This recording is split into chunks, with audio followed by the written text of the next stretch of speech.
Okay, friends, we'll start. Half of you have already joined, बाकी के join कर लेंगे।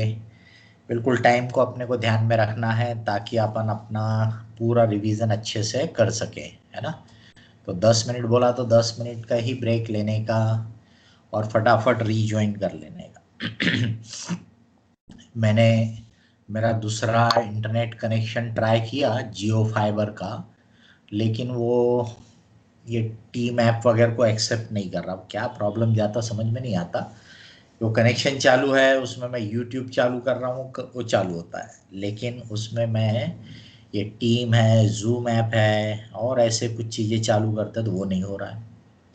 तो इसलिए वापस हमको हमारा जो केबल कनेक्शन है उसी से काम चलाना पड़ेगा, उसी से कंटिन्यू करना पड़ेगा। ठीक है। प्रिया ने लिखा है न्यू मीटिंग क्रिएट करके सबसे पहले आप एंटर करके फिर हम आते सर, उससे फर्क पड़ेगा क्या?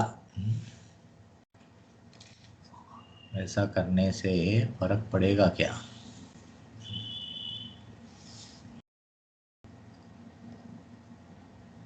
चलिए एक बार अभी इसको अपन कंटिन्यू कर लेते हैं। इसमें फिर से अगर ऐसा हुआ तो अगली बार जब ब्रेक लेंगे तो वैसा करेंगे कि न्यू मीटिंग स्टार्ट करूँगा और उसमें मैं पहले एंट्री कर लूँगा, फिर आप आना उसमें ज्वाइन करना। ठीक है। तो अभी तो अपन इसको कंटिन्यू करते हैं। लेट अस होप कि ठीक से चले। ये अगला चैप्टर है अपना रेक्टिफिकेशन ऑफ एरर। पिया का कहना है मैथ्स की क्लास में भी ऐसा ही हुआ था। अगर आप ऐसा बोल रहे हैं तो let us try it, no problem. उसमें क्या है, अपन देखते हैं। तो चलो ठीक है, मैं इसमें से कैंसिल कर रहा हूँ, निकल रहा हूँ। मेरे इसमें किसी तरीके का ट्रबल मत क्रिएट करना। ठीक है। अभी देखिए ऑलरेडी 10 मिनट वेस्ट हो गए इसमें। तो अपन रेक्टिफिकेशन ऑफ एरर स्टार्ट करेंगे। इस चैप्टर में अपने को रेक्टिफिकेशन यानी अपनी गलतियों को सुधारना, वो दो टाइप की सिचुएशन अपन एनकाउंटर करते हैं। Rectification in the same years books, rectification in subsequent years books. But natural है कि rectification in same year books. देखिए माइक ऑन किया किसी ने, मैंने बोला ना गड़बड़ करोगे आप लोग। तो rectification in same years books natural है, हर किसी ने कोशिश वही करना चाहिए कि जिस ईयर में गलती हुई उस ईयर में सुधारना। लेकिन कई बार गलतियां पकड़ में नहीं आती है और अकाउंट फाइनलाइज हो जाते हैं। उसके बाद अगर गलती पकड़ में आई तो फिर हमको रेक्टिफिकेशन बाद की बुक्स में, नेक्स्ट ईयर की बुक्स में करना पड़ता है। उसको अपन बोलते हैं rectification in subsequent years books. Same year की बुक के रेक्टिफिकेशन में भी दो सिचुएशन हो जाती है, without suspense account and with suspense account. बराबर है, without suspense account and with suspense account. अगर हमने ट्रायल बैलेंस बना लिया तो हमको डिफरेंस पता चल जाता है। डिफरेंस को हम सस्पेंस अकाउंट के नाम से लिख देते हैं तो वो बन जाता है विद सस्पेंस अकाउंट रेक्टिफिकेशन। अगर हमने ट्रायल बैलेंस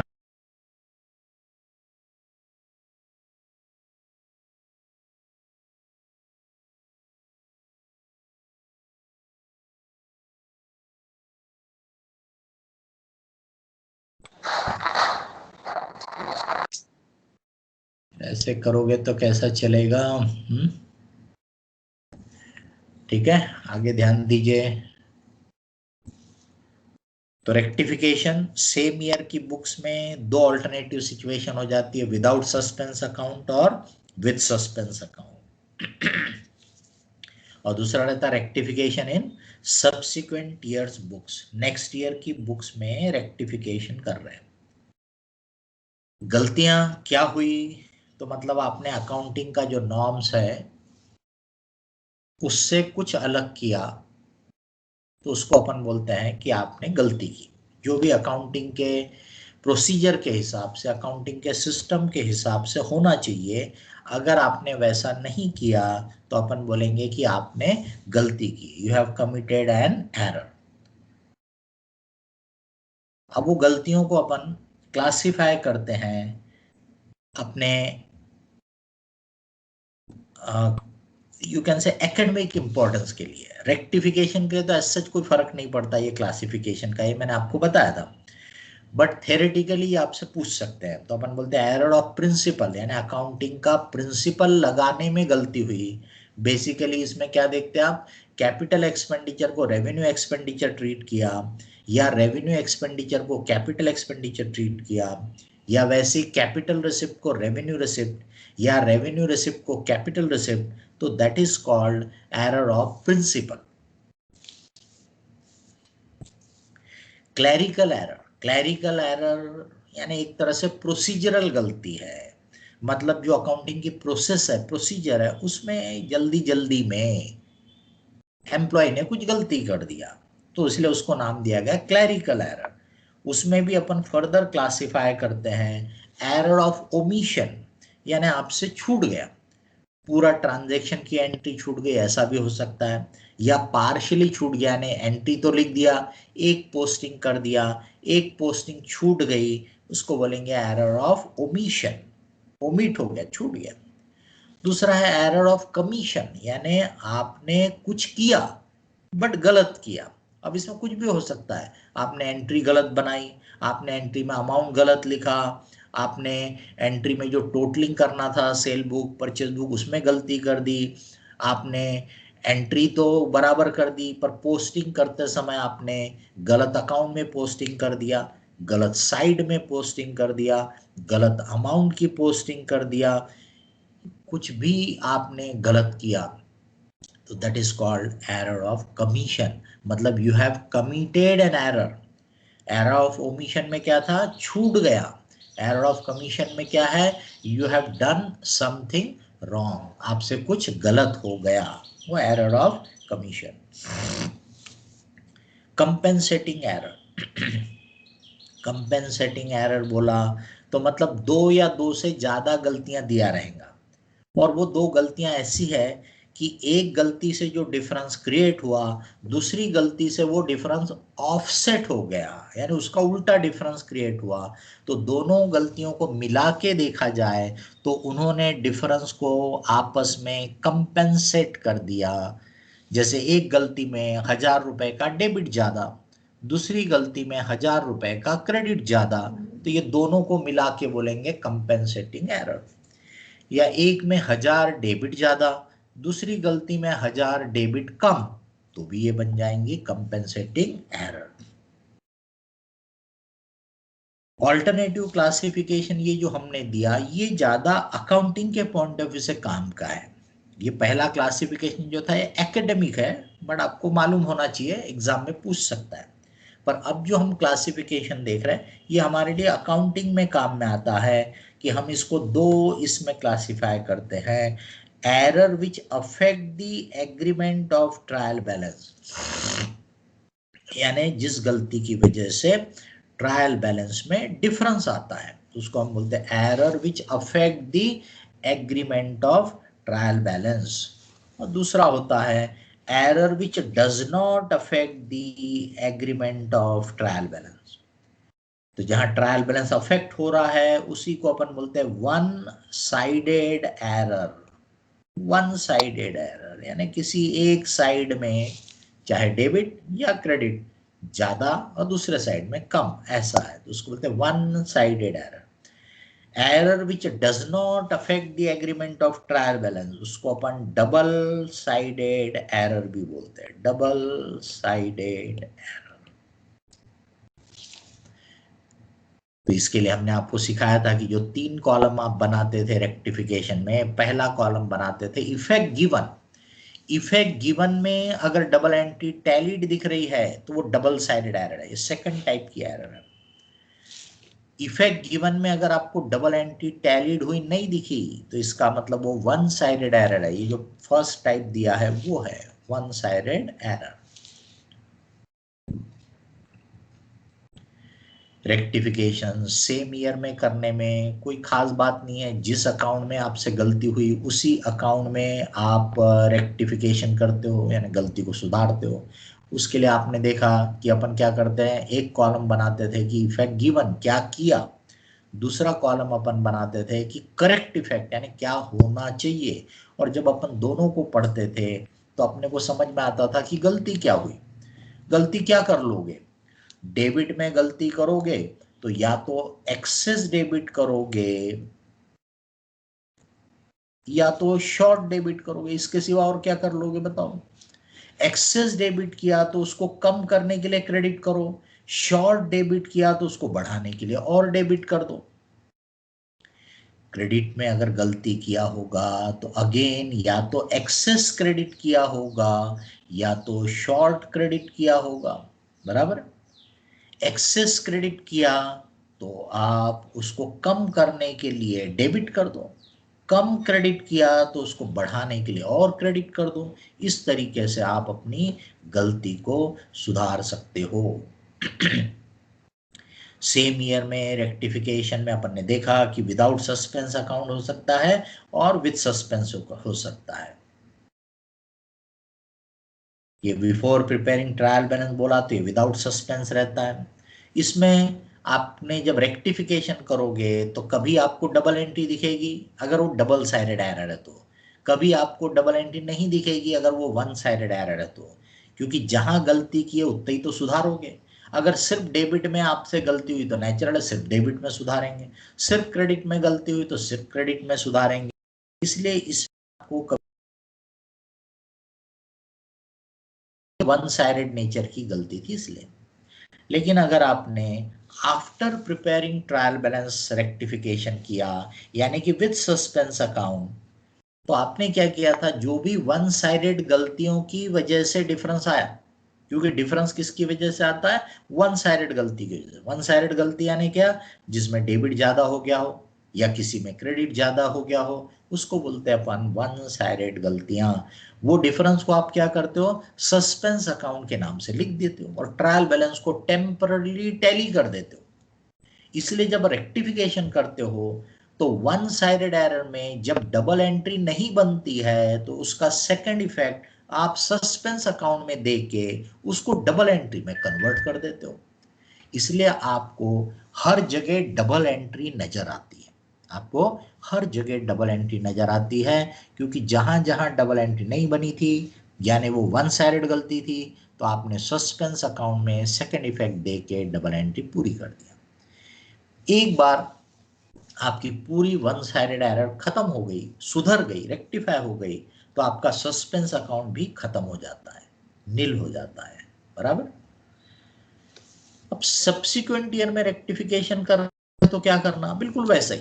पहला कॉलम यानी इफेक्ट गिवन, दूसरा कॉलम यानी करेक्ट इफेक्ट, तीसरा कॉलम यानी दोनों को पढ़ के आपने समझने का कि गलती क्या हुई और उसका रेक्टिफिकेशन, बराबर। सिर्फ इतना ही अब ध्यान में रखने का कि आपके इस रेक्टिफिकेशन में गलती हुई थी, मान लो कि 2019-20 की अकाउंट बुक में, समझ लो आपकी गलती हुई थी, error was in 2019-20 books and rectification you are making in subsequent year, मतलब से 2020-21 की बुक्स में। तो गलती 19-20 में, सुधार रहे 20-21 में। अब आप पढ़ चुके हो बेसिक अकाउंटिंग कि एक ईयर से दूसरे ईयर में जब जाते हो तो एसेट और लायबिलिटी तो कैरी फॉरवर्ड होते हैं, बट इनकम और एक्सपेंस अकाउंट कैरी फॉरवर्ड नहीं होते। वो आपके प्रॉफिट एंड लॉस अकाउंट में चले जाते हैं, उस पे से प्रॉफिट लॉस निकलता है वो ओनर के कैपिटल अकाउंट में चला जाता है, बराबर। इसलिए आपके नॉमिनल अकाउंट में अगर गलती हुई होगी तो नेचुरल है उसने आपके पिछले साल के प्रॉफिट लॉस को गड़बड़ कर दिया, वो प्रॉफिट कैपिटल में गया तो कैपिटल, है ना। अब जब मैं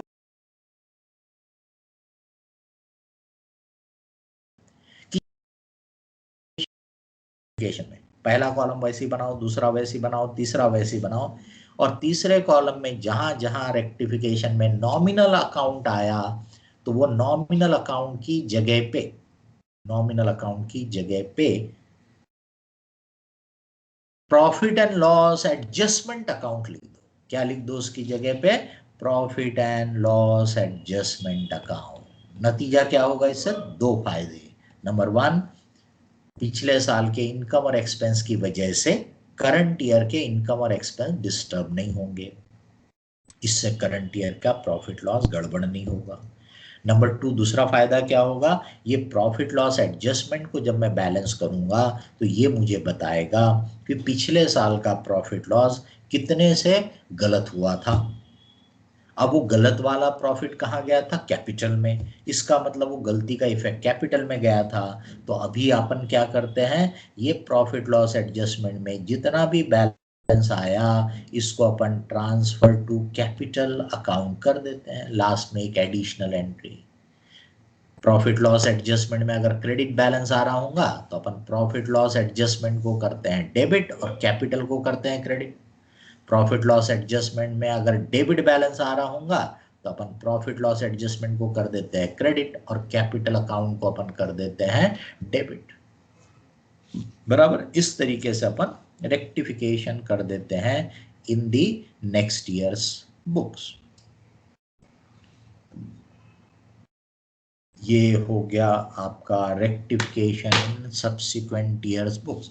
इसमें किसी को भी कुछ भी बोलना है, पूछना है तो आप बता सकते हो, ठीक है? किसी को भी कोई भी क्वेश्चन, कोई भी पॉइंट है तो बताइए।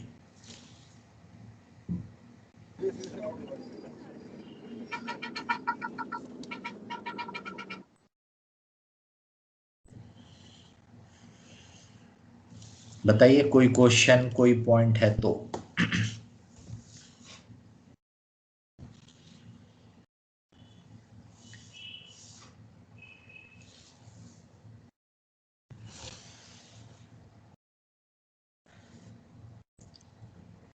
कई स्टूडेंट पता नहीं ज्वाइन हुए, विड्रॉ हुए।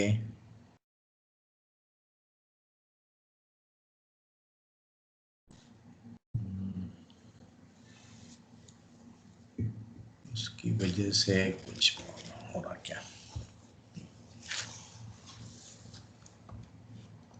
इसके मीटिंग ऑप्शन में जाके always let call bypass for everyone को, ठीक है यहाँ से नहीं।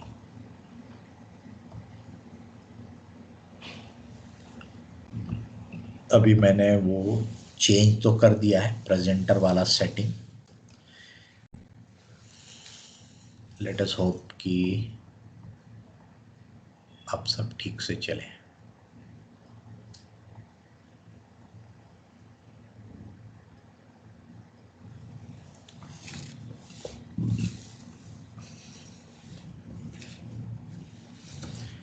तो किसी को कोई क्वेश्चन है तो बताइए।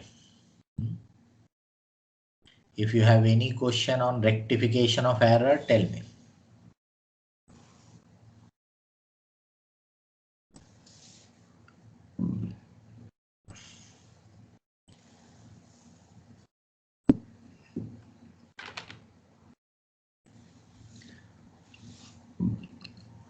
नो क्वेश्चन, बढ़े आगे।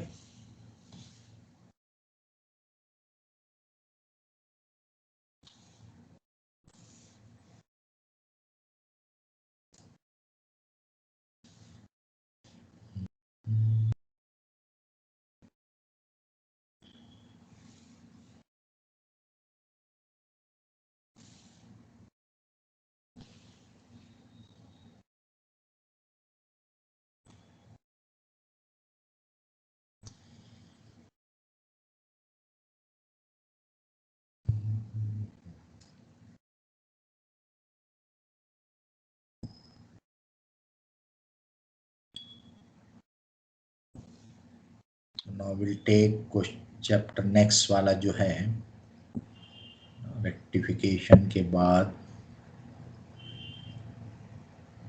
बैंक रिकंसिलेशन, है ना? रेक्टिफिकेशन के बाद अपना चैप्टर है bank reconciliation statement. Bank reconciliation statement में हम क्या करते हैं, तो हमारी बुक्स में या तो कैश बुक में, ठीक है, या फिर लेजर में। कैश बुक में जो बैंक कॉलम है वो बैंक अकाउंट है, और अगर कैश बुक नहीं बना रहे होंगे तो लेजर में बैंक अकाउंट बनेगा। तो हमारी बुक्स में ये बैंक अकाउंट है, यानी बैंक का अकाउंट इन अवर बुक्स। वैसे ही बैंक की बुक्स में हमारा अकाउंट रहता है, जिसकी कॉपी बैंक हमको पासबुक के फॉर्म में या बैंक स्टेटमेंट भी अपन बोल सकते हैं, उस फॉर्म में बैंक हमको देता है।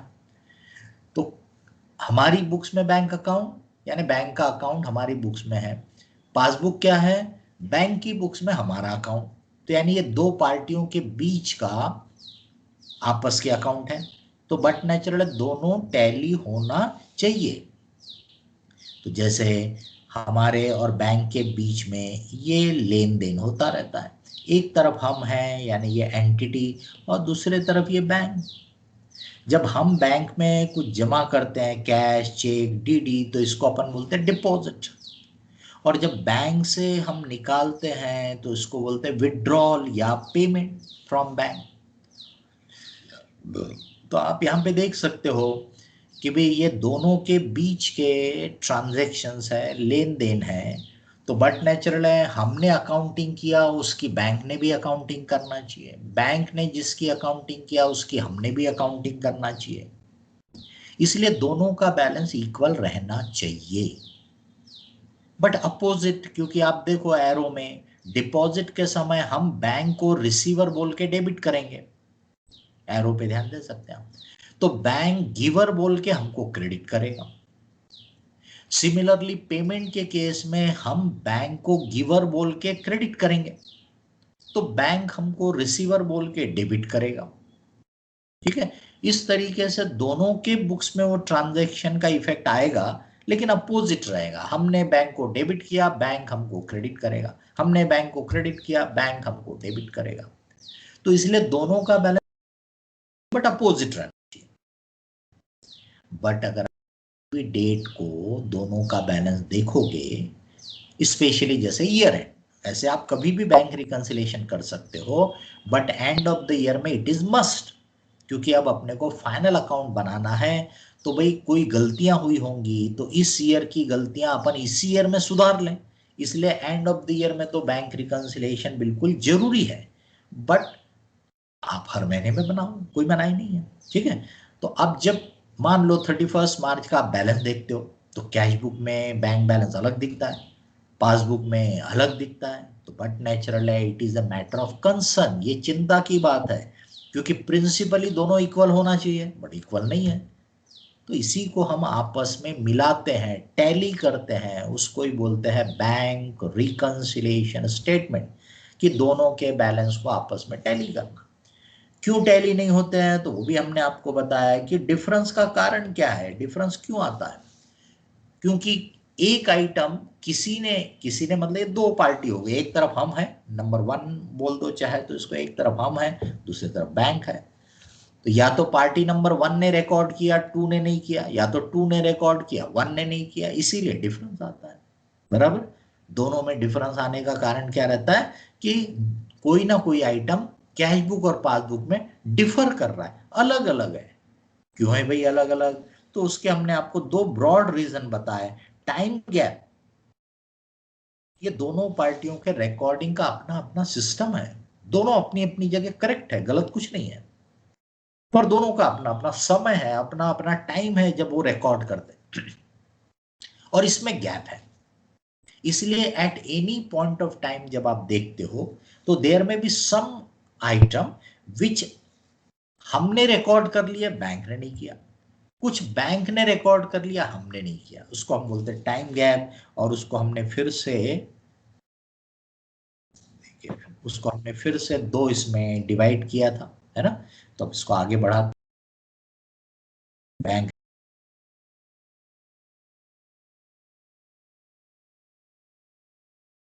किसी का माइक हुआ, प्रीति बंसोड़ का माइक ऑन है, प्रीति बंसोड़ आपका माइक ऑन हुआ है। ध्यान नहीं है? किया बंद। तो ये डिफरेंस क्यों आ रहा है, ये पता करने के लिए अपन बैंक रिकंसिलिएशन स्टेटमेंट बनाते हैं। इन आइटम्स को हमने 4 टाइप में ग्रुप किया। ये भी आपको हमने दिखाया था कि 4 टाइप के इसमें अपन ने इसको ग्रुप किया था। Item record by bank but not recorded in our books, बराबर। ये आपके टाइम गैप वाला पहला पॉइंट हो गया कि भाई टाइम गैप की वजह से, जैसे कि record by bank but not record by bank charges, bank ने रिकॉर्ड कर लिया, हमने अभी तक नहीं किया। या कोई direct payment as per standing order, bank ने कर दिया लिया, हम रिकॉर्ड नहीं। अकाउंटेड बिल डिस्कवर हुआ था तो बैंक ने फटाक से रिवर्सल कर डाला, हमारे अकाउंट से पैसा निकाल लिया, हमको पता नहीं था इसलिए हमने अभी तक एंट्री नहीं ली, है ना। तो ये आइटम क्या हुए, बैंक ने तो रिकॉर्ड कर लिया पर हमारे बुक्स में नहीं हुए। ये आपको एग्जाम्पल भी दिए हैं साथ में। दूसरा, record by us but not record by bank. जैसे चेक डिपॉजिटेड, तो हम क्या करते हैं, चेक मिला की एंट्री पास कर देते हैं बैंक डेबिट, फिर उसके बाद पेन स्लिप भर के बैंक में जमा करते हैं, या तो उसी दिन या तो कभी कभी नेक्स्ट डे करते हैं। फिर बैंक उसको क्लियरिंग के लिए भेजता है और क्लियर होने के बाद बैंक एंट्री करता है, तो there is a gap. Similarly हमने चेक इशू किया, तो जैसे हम चेक किसी पार्टी को देते हैं हम उसको पेमेंट मान लेते हैं और एंट्री कर लेते हैं, बिल्कुल सही भी है, कोई गलत नहीं है। लेकिन बैंक में उसकी एंट्री जो होती है जब वो पार्टी के बैंक से हमारे बैंक में चेक आएगा तब एंट्री होती है। तो again there is a time gap. तो ये टाइम गैप की वजह से ये 2 आइटम हो गए, बराबर है। टाइम गैप की वजह से ये 2 आइटम हो गए, कहीं बैंक ने पहले किया है, कहीं रिकॉर्ड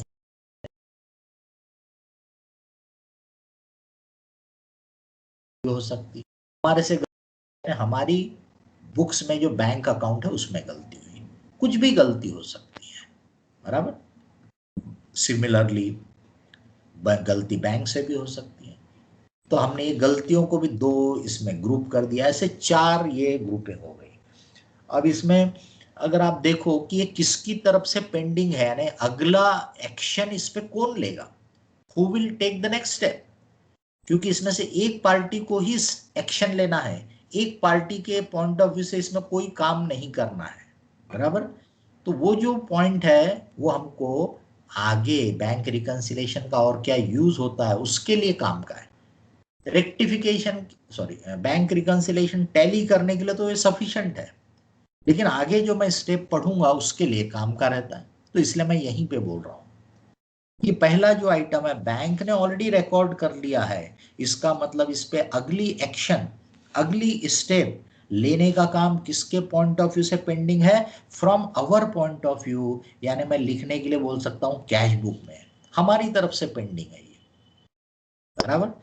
पर ये जो दूसरा वाला आइटम है ये बैंक की तरफ से पेंडिंग है, यानी इसमें अगली एंट्री आएंगी पासबुक में। मतलब कैश बुक में कुछ नहीं करना है, ये ध्यान दीजिए, कैश बुक में कुछ नहीं करना है, आपने जो किया है सही किया है। It is an item recorded by us to be recorded by bank, bank में बाद में रिकॉर्ड होगा, ठीक है। पहला वाला आइटम क्या था, recorded by bank to be recorded by us, ठीक। अब तीसरे में एरर हमारे से हुई, अब भाई हमने गलती की है तो बट नेचुरल उसको सुधारेंगे भी हम, है ना। इसका मतलब वो किसके तरफ से पेंडिंग है, हमारे तरफ से पेंडिंग है, उस पर अगली एक्शन किसको लेना है, हमको लेना है। लेकिन ये जो चौथा है, it is an error committed by bank, तो भाई बैंक ने गलती की तो सुधारेगा भी बैंक, है ना। इसका मतलब हमको कुछ नहीं करना है चौथे वाले में, बैंक करेगा उसको, बैंक सुधारेगा उसको, ठीक। तो ये ध्यान में दीजिए, ये समझने के लिए अपने लिए काम का है, ये अपने को आगे बैंक रिकंसिलेशन का क्या यूज होता है वो समझने में मदद करता है, ठीक है।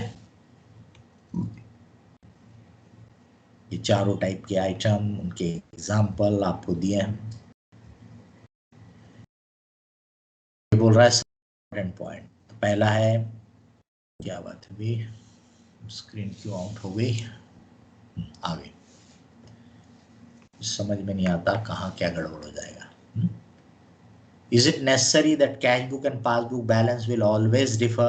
The answer is no. Necessary नहीं है, कभी कभी वो टैलिड भी रहेंगे। अच्छा, टैलिड होने के बाद भी रिकंसिलेशन में पेंडिंग आइटम हो सकते हैं, क्योंकि जैसा अपन ने पढ़ा ना कंपेंसेटिंग एरर, यहाँ पे भी हो सकते हैं कि भी आइटम ऐसे हैं कि वो एक दूसरे को कंपेंसेट कर दिए, इसलिए देखने में तो बैलेंस इक्वल दिख रहा है, बट फिर भी उनमें डिफरेंस के आइटम हो सकते हैं। इसीलिए रियल लाइफ में हम बैंक रिकंसिलेशन हमेशा बनाते हैं, मतलब पूरे कैश बुक को पासबुक से चेक करते ही, ताकि उनके दोनों के बीच में कौन कौन से आइटम है डिफर कर रहे हैं। 1 2 3 4 चारों निकाल लिए, तो उसमें से जो फिर 2 और 4 है वो तो बैंक सुधारेगा। आपको ज्यादा से ज्यादा बैंक को या तो इंटीमेट कर दो, खास करके 4 नंबर आइटम बैंक की गलती दिख रही है तो बैंक को इन्फॉर्म कर दो। 2 नंबर आइटम जो है वो तो बैंक रेगुलर कोर्स में एंट्री करी गई, पर सबसे इंपॉर्टेंट हमारे को रिकंसिलेशन बनाने से जो 1 और 3 पता करते हैं। 1 यानी जो बैंक ने तो रिकॉर्ड कर लिया पर हमने नहीं किए, तो भैया रिकॉर्ड करो, तभी आपके फाइनल अकाउंट में करेक्ट इफेक्ट आएगा। नंबर 3 एरर, तो जब गलती की है तो सुधारो उसको, गलती सुधारोगे नहीं तो आपके फाइनल अकाउंट में उसका इफेक्ट चला जाएगा। तो इसीलिए रिकंसिलेशन तो हमेशा बनाना ही चाहिए। When to prepare bank reconciliation statement, हमेशा बनाना चाहिए। हर महीने में बनाओ, बड़े बड़े ऑर्गेनाइजेशन रोज बनाएंगे, छोटा महीने में बनाएगा, उससे छोटा क्वार्टरली बनाएगा, but end of the year में तो हर एक ने बनाना ही चाहिए। ठीक है। Nature of balances in the cash book and passbook, deposit balance अपन बोलते हैं या ओडी बैलेंस, बराबर है, डिपॉजिट बैलेंस या ओडी बैलेंस। ओडी, अभी कैश बुक के पॉइंट ऑफ व्यू से बोलोगे तो डिपॉजिट एसेट है यानी डेबिट बैलेंस है, पर पासबुक के पॉइंट ऑफ व्यू से बोलोगे तो डिपॉजिट बैंक के लिए लायबिलिटी है यानी क्रेडिट बैलेंस है, क्योंकि डिपॉजिट वर्ड अपन कस्टमर के एंगल से यूज करते हैं। तो बैंक के पास कस्टमर का पैसा जमा है, इसका मतलब bank is liable to give, liable to pay. Overdraft balance जो है वो हमारे लिए लायबिलिटी है यानी क्रेडिट बैलेंस है, और बैंक ने हमको लोन दिया है, उधारी दिया है, इसलिए बैंक के लिए ये एसेट है, डेबिट बैलेंस है। ये nature of balance cash book passbook का, ये आपको यहाँ पे दे दिया है,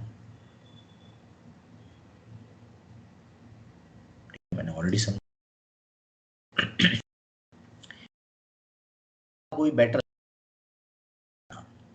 मैंने आपको डे 1 से हमेशा बोला चीजों को समझो, आप चीजों को समझ गए ना, वो इतना आसान कर देगा आपका काम, और आगे की पढ़ाई में उसका 100% आपको बेनिफिट मिलेगा। पर आपने समझा नहीं, सिर्फ याद कर लिया, मगअप कर लिया, है ना, लर्न बाय हार्ट ऐसे कुछ बोलते हैं ना आप लोग, है ना, वो लॉन्ग रन में कोई काम का नहीं है पढ़ाई का तरीका, मतलब that's a faulty way of study. तो किसी को अगर अभी भी लग रहा हो, ईमानदारी से सोचना, अब लग रहा हो कि नहीं यार मैंने समझा नहीं, चीजों को जस्ट याद कर लिया एग्जाम के लिए, तो अभी तो खैर टाइम नहीं है आपके पास, उसको आप एग्जाम तक चला लो, निकाल लो, जैसे भी आपको करना है। लेकिन एग्जाम जिस दिन खत्म हुई उस दिन से बैठ के जो जो चीजें समझे नहीं तो उसको फिर पढ़ो, फिर से उनको स्टडी करो, और बेसिक को अपना स्ट्रांग बनाओ, क्योंकि नहीं तो इंटरमीडिएट में अभी कोई अकाउंट पढ़ना खत्म थोड़ा होगा, इंटरमीडिएट में पढ़ना है, सीए फाइनल में पढ़ना है, और जिंदगी भर इसको यूज भी तो करना है ना। तो इसलिए अंडरस्टैंडिंग का, चीजों को समझने का दूसरा कोई सब्स्टिट्यूट हो ही नहीं सकता है। तो अगर कोई कितना भी बोल दे, मैं गारंटी के साथ और चैलेंज के साथ बोलता हूं कि अकाउंट जैसा सब्जेक्ट जो आपके करिकुलम का बेस है, इसको समझ के ही पढ़ना चाहिए। आपके डैडी मम्मी भी अगर चार्टर्ड अकाउंटेंट होंगे और वो भी आपको अदरवाइज बोल रहे होंगे, तो भी मैं बोलूंगा कि they are wrong, you can ask them to talk to me. समझ रहे, आपके पास एक ही तरीका अकाउंट्स को पढ़ने का है, और वो है समझ के पढ़ने का। लेकिन क्योंकि आप बिल्कुल एग्जाम के स्टेज में आ गए हो, इसलिए ठीक है, कोई करके आप अभी चला लेना चाहते हो चला लो, लेकिन लॉन्ग रन में उसको पेंडिंग मत रखो, एग्जाम के बाद उसको इम्प्रूव करो। समझ में आ गई बात। मैथ्स स्टैट्स अलग हो जाते हैं, मैथ स्टैट्स में आपने फॉर्मूले याद कर लिए चलता है, क्योंकि अपने को मैथ स्टैट्स का एक्सपर्ट नहीं बनना है, सिर्फ उसको जितना जरूरत उतना यूज करते आना है। बट अकाउंट्स का, फाइनेंस का, कॉस्टिंग का अपने को एक्सपर्ट बनना है, समझ रहे? तो दोनों में डिस्टिंक्शन करने का बन है। नहीं तो बोलोगे अरे वाह हमारे पवन सर ने, हमारे नीरज सर ने तो ऐसा बोला, शर्मा सर तो उल्टा बोल रहे हैं। तो आपकी जानकारी के लिए, पवन सर, नीरज सर भी मेरे स्टूडेंट रहे, वो जानते हैं मैं क्या बोलता हूँ, है ना? पर उनका सब्जेक्ट अलग है, आप उनसे ही पूछ लेना। वो दोनों चार्टर्ड अकाउंटेंट है, एक्सपर्ट है बिल्कुल, है ना? भले वो सब्जेक्ट दूसरे पढ़ा रहे आपको, लेकिन दे आर द एक्सपर्ट। आप उनसे पूछो कि शर्मा सर जो बोलते रहते इसमें कुछ दम है कि नहीं है ना? मेरी बात पे तो उतना आप लोग विश्वास नहीं करोगे, उनकी बात पे तो कम से कम विश्वास करोगे ना? है? मैं आपको एक इंटरेस्टिंग चीज बताता था आपको, ये इंटरमीडिएट से रिलेटेड इसलिए आपको बता रहा हूँ कि इंटरमीडिएट की भी बैचेस व्हाट्सएप में बनी है, जैसे आप लोगों की बनी है, व्हाट्सएप ग्रुप में बैचेस बनी हुई है। तो मैंने उनके लिए एडवांस अकाउंटिंग का पूरा रिवीजन मटेरियल तैयार किया, यानी वीडियो तैयार किए, पूरे रिवीजन के वीडियो तैयार किए कि भाई इनको वो रिवाइज करने में हेल्प हो जाएगी। लाइव लेना पॉसिबल नहीं था, टाइम एडजस्ट नहीं होता था, और बच्चे लोग भी अपनी क्या पढ़ाई कर रहे हैं क्या नहीं कर रहे हैं। तो मैंने सोचा इनको वीडियो बना के रेडी दे देते, ताकि अपने कन्वीनियंस से देख सके। ठीक है? ग्रुप वन के अकाउंट्स के और कॉस्टिंग के ऑलरेडी दे चुका था।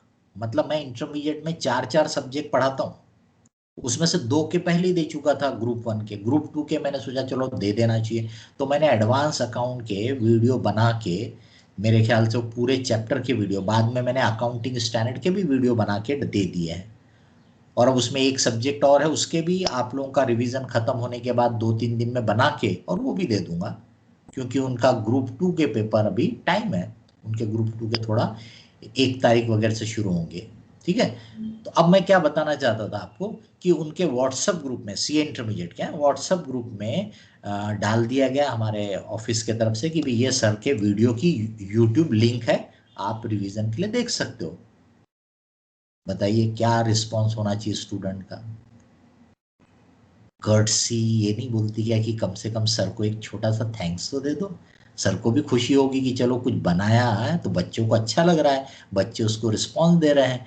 एक भी स्टूडेंट का थैंक्स नहीं आया वो ग्रुप में, एक भी स्टूडेंट का थैंक्स नहीं आया।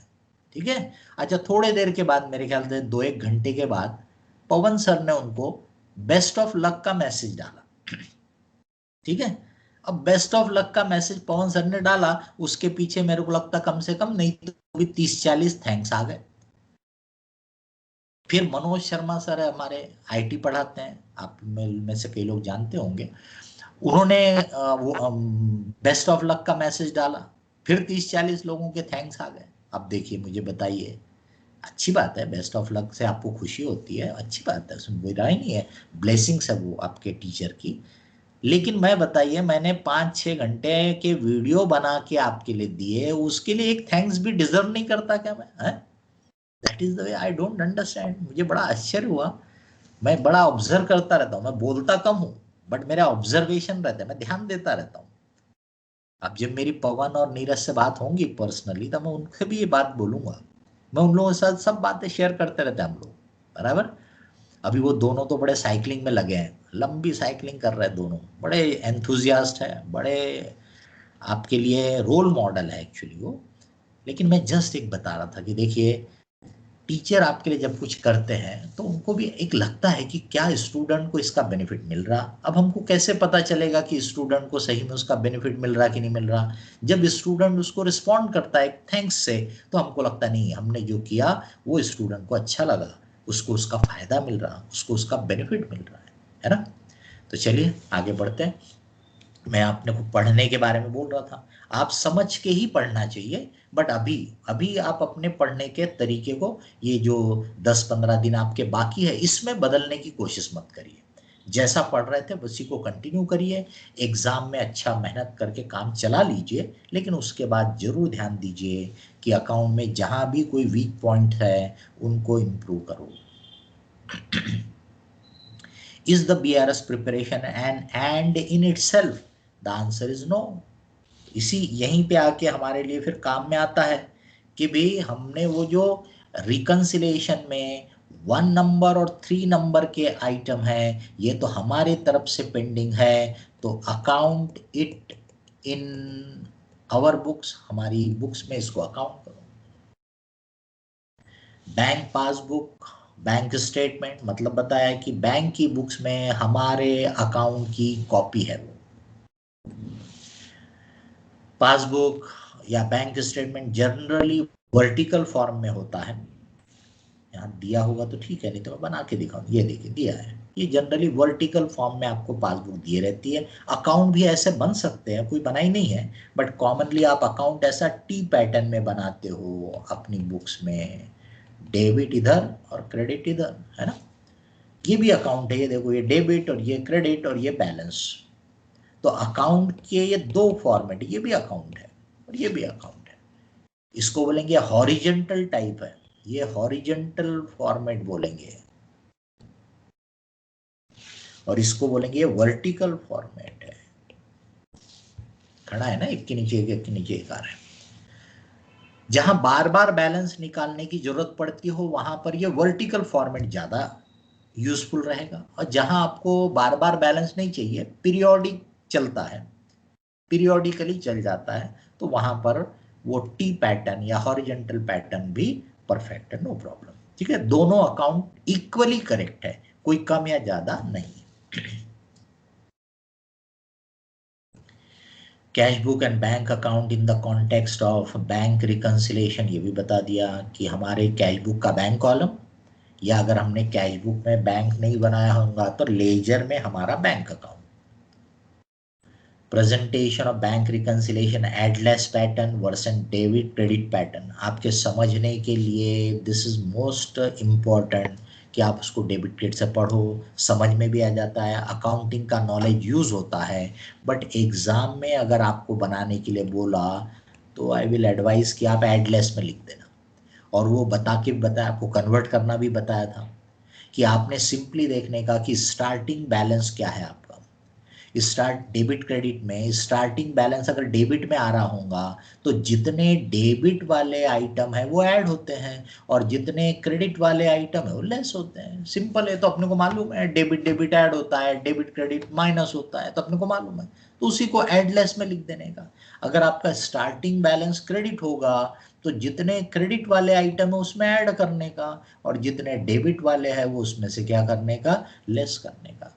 तो भले ही आपने रफ में एक वर्किंग के तौर पे बोलो, वर्किंग नोट के तौर पे बोलो, फटाफट डेबिट क्रेडिट से बनाने का, जिससे कि आपको कॉन्फिडेंस रहे कि आपने सही बनाया, कुछ भी याद नहीं करना पड़ेगा, अकाउंटिंग का नॉलेज यूज करके आप डेबिट क्रेडिट में एक वर्किंग के तौर पे बना लो, उसमें ज्यादा का डिटेल मत लिखते बैठो, और फिर उसको लिखो कैसा, एडलेस के फॉर्म में। हमने आपको क्लास में भी करके बताया, किताब में भी दिया हुआ है आपको।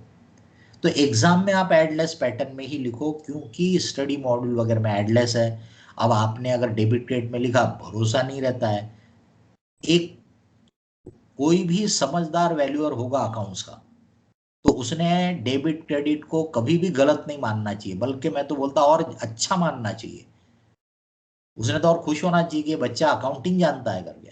बट क्या है, अपने यहाँ भरोसा तो है नहीं ना, ऐसे वैल्यूअर भी हो सकते हैं जो वो देखेंगे नहीं, एडलेस से बैंक रिकंसिलिएशन बनता है क्योंकि उन्होंने भी एडलेस ही पढ़ा होगा, तो वो क्या करेंगे, डेबिट क्रेडिट का आपने बनाया तो गलत दे देंगे, 0 मार्क दे देंगे।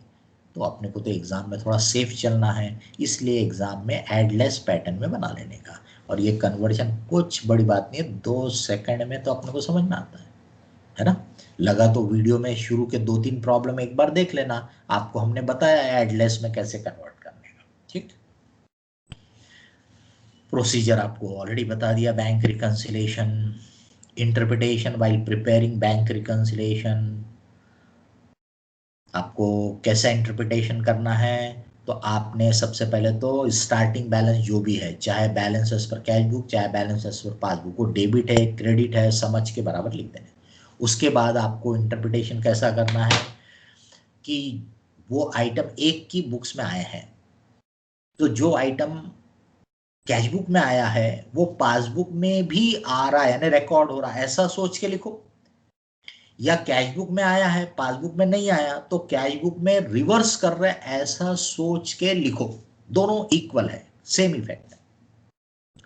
जो गलती हमने की है उसको हम सुधार रहे ऐसा सोच के लिखो, या वही गलती बैंक कर रहा है ऐसा सोच के लिखोगे तो भी वही आएगा।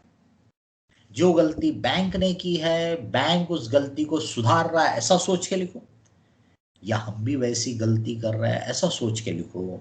आप ये दोनों तरीके में से कोई भी अडॉप्ट करो, बराबर है, आपका बैंक रिकंसिलिएशन टैली हो जाएगा।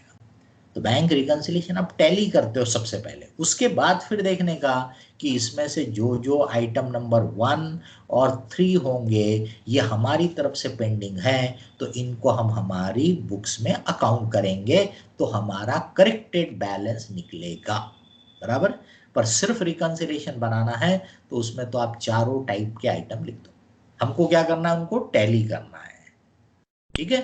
टैली करने के लिए क्या होना चाहिए, या तो वो आइटम दोनों जगह आ गया ऐसा इफेक्ट होना चाहिए, या तो वो आइटम दोनों जगह से हट गया ऐसा इफेक्ट होना चाहिए। ये आपको बता दिया, 1 to 4 आइटम पूरे समझा दिया।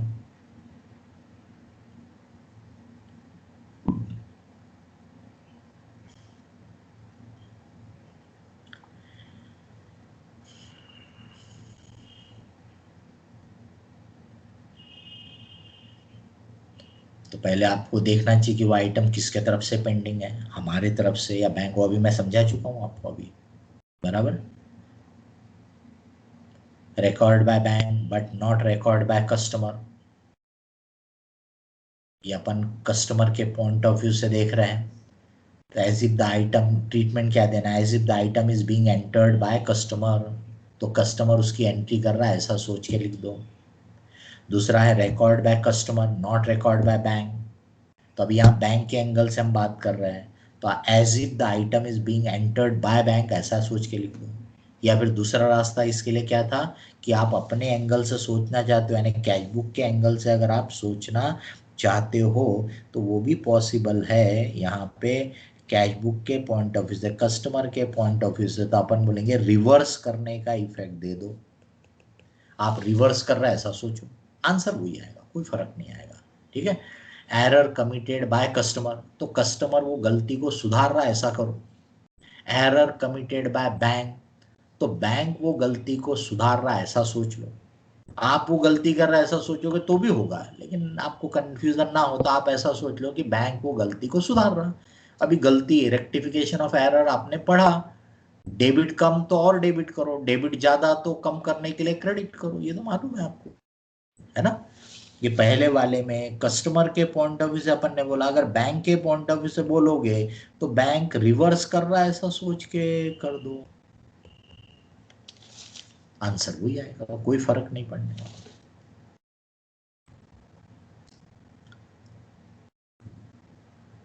तो दो में से किसी भी एंगल से इंटरप्रीट करो, अगर आपने सही इंटरप्रिटेशन किया तो इफेक्ट सेम आता है, कोई फर्क नहीं पड़ता है, कोई चेंज नहीं होता है।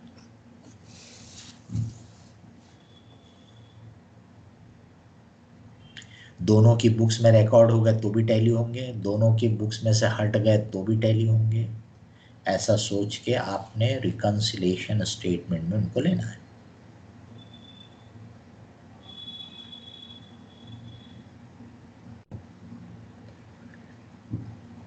Bank balance in balance sheet जो है वो करेक्टेड बैलेंस ही दिखाते हैं। तो अगर आपसे पूछा कि बैलेंस शीट में कितना बैलेंस दिखेगा, तो नंबर 1 वो कैश बुक का बैलेंस होना चाहिए हमेशा। कौन सा बैलेंस होना चाहिए, कैश बुक का, पासबुक का नहीं। और कौन सा चाहिए, करेक्टेड। करेक्टेड बैलेंस है कि नहीं है कैसे पता चलेगा, तो अगर आपके रिकंसिलिएशन में आइटम नंबर 1 या 3 है जो कि हमारे तरफ से पेंडिंग है, तो इसका मतलब वहां पे जो कैश बुक का बैलेंस दिख रहा है वो करेक्टेड नहीं है, ठीक है। उनको पहले आप अकाउंट कर लो। अगर आपके रिकंसिलिएशन में आइटम 1 और 3 नहीं है, ओनली 2 एंड 4 है, मतलब बैंक के ही पेंडिंग आइटम है, तो इसका सीधा मतलब है हमारे तरफ से कोई आइटम पेंडिंग है ही नहीं। इसका मतलब वहां पे जो कैश बुक का बैलेंस है वो खुद करेक्टेड बैलेंस है। ये हो गया फ्रेंड्स बैंक रिकंसिलिएशन के बारे में। आपको इसमें और कुछ भी बोलना है, पूछना है तो बताइए। Any point, any question?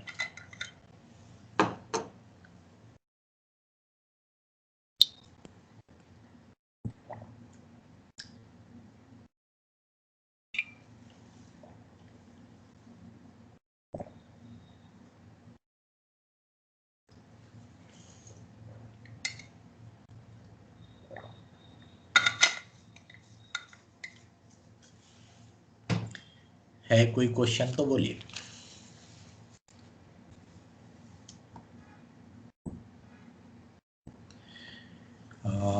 किसी ने लिखा है it's not mention the question. Sir, wrong entry corrected entry is part of our answer. Wrong entry corrected entry is part of our answer, ऐसा ये पूछ रहे रेक्टिफिकेशन से रिलेटेड। तो देखिए वो वर्किंग नोट है आपके लिए, सिर्फ रेक्टिफिकेशन एंट्री जो है वो ही आपका आंसर रहता है। बाकी क्या है आपका वर्किंग नोट, बना सकते हैं आप, उसके लिए कोई मना ही नहीं है। पर आंसर क्या है, आपने जो रेक्टिफिकेशन एंट्री फाइनल लिखी वो। शिवम क्या बोल रहे हैं, sir if it is not mention in the question, if it is year end or not, so should we carry on with the assumption or we need to prepare all three BRS, final BRS and corrected cash book? आप लोग ध्यान नहीं देते क्या? आपको exam में वही है जो क्वेश्चन में पूछा, इसलिए ईयर एंड है या नहीं है आपको उससे कोई फर्क नहीं पड़ता। वो हम आपको रियल लाइफ के लिए बताते हैं। आपको क्वेश्चन में क्या पूछा, आपको उसने बोला प्रिपेयर बैंक रिकंसिलेशन स्टेटमेंट, तो सिर्फ आपने वो रफ वाला जो अपन बोलते बैंक रिकंसिलेशन बनाने का, करेक्टेड बैलेंस निकालने की जरूरत नहीं है, फाइनल बैंक रिकंसिलेशन बनाने की जरूरत नहीं है, ठीक है। अगर उसने आपसे बोला फाइंड आउट करेक्टेड बैलेंस, तब आपके पास दो रास्ते हैं, या तो पहले रफ रिकंसिलेशन बनाओ, फिर करेक्शन इन कैश बुक करो, फिर फाइनल रिकंसिलेशन, या सीधे सीधे करेक्टेड कैश बुक बनाना और फाइनल बैंक रिकंसिलेशन, जैसा आपको कन्वीनियंट रहा बना सकते हो। तो ये क्वेश्चन क्या पूछ रहा है उसके ऊपर से। रियल लाइफ की अगर आप बात करोगे तो हम बोलेंगे कि रियल लाइफ में एंड ऑफ द ईयर में करेक्टेड बैलेंस निकालना मस्ट है, जरूरी है। फिर किसने, देव कुमार ने क्या बोला, sir only difference will come into bars into bank reconciliation statement. बिल्कुल, सिर्फ डिफरेंस वाले आइटम ही बैंक रिकंसिलेशन स्टेटमेंट में आएंगे। जो आइटम दोनों की बुक्स में वो डेट के पहले, ध्यान देना है, जो डेट का रिकंसिलेशन बना रहे, तो आप अगर 31 मार्च का रिकंसिलेशन बना रहे तो 31 मार्च तक जो आइटम कैश बुक और पासबुक दोनों में आ गए हैं वो रिकंसिलेशन में नहीं आएंगे, क्योंकि रिकंसिलेशन यानी दोनों के डिफरेंस को हटाना। तो डिफरेंस कब आएगा, जब वो आइटम एक की बुक्स में है दूसरे में नहीं है, तो डिफरेंस आएगा। राज ईशरानी क्या बोलते हैं, सर क्या आप ये पीडीएफ हमारे व्हाट्सएप ग्रुप में डाल सकते हो? अगर आप डाल देंगे तो लैग होता होगा भी, तो हम उसे देख सकते हैं। यार वो क्या होता है, ये सब ना मेरे को देखना पड़ेगा कि मैं आपके लिए, क्योंकि कई बार इनके साइज जो रहते हैं ना, बहुत बड़ी साइज रहती है फाइलों के। ये थोड़ा सा अलग इसमें फॉर्मेट में है ना, ये वर्ड फाइल नहीं है, ये पावर पॉइंट प्रेजेंटेशन है, तो इनके फाइल के साइजेस बड़े बड़े होते हैं, तो कई बार उसमें होते भी नहीं है। वर्ड फाइल रही तो आसानी से हो जाती है, नहीं तो नहीं होती। पर उतना ज़रूरत नहीं पड़ेगा। लैग भी हुआ तो फिर आपको क्या डबल डबल चालू करके रखना पड़ेगा। आप थोड़ा सुनेंगे तो हो जाता है, क्योंकि सब चीज़ें आपके पास ऑलरेडी है, किताब में सब चीज़ें हैं, डिटेल में है। यहाँ पे हमने थोड़ा इंपॉर्टेंट पॉइंट को उसमें रखा है सिर्फ। If not so it's okay, we are okay with it. कोशिश करूंगा, अगर होता होगा तो मैं कर दूंगा आपके इसमें पीडीएफ फाइल डालना। वो भी आज तो आधा तो खत्म हो जाएगा, देखता हूँ मैं, लेकिन वो फाइल के साइजेस बड़े रहते हैं ना, तो वो होते नहीं है जल्दी, व्हाट्सएप में जल्दी जाते नहीं फिर। ठीक है, हुआ तो कर दूंगा। किसी को और कोई पॉइंट और कोई क्वेश्चन बताइए।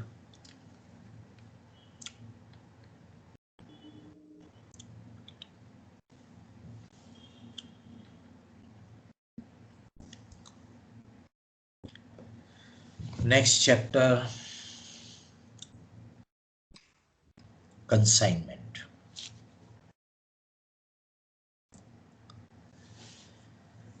कंसाइनमेंट बिजनेस यानी क्या, तो हम अपने गुड्स किसी दूसरे शहर में बेचना चाहते हैं, उसके लिए वहां पे हमने कोई एजेंट अपॉइंट किया, उसके थ्रू अपने गुड्स हम वहां पे बेच रहे हैं, उसके थ्रू, यानी हम उसको नहीं बेच रहे, उसके थ्रू वो किसी को बेचेगा। That arrangement is known as consignment business. अब ये कंसाइनमेंट बिजनेस का मालक जो है उसको अपन बोलते हैं कंसाइनर। बिजनेस का जो मालक है उसको अपन बोलते हैं कंसाइनर, बराबर।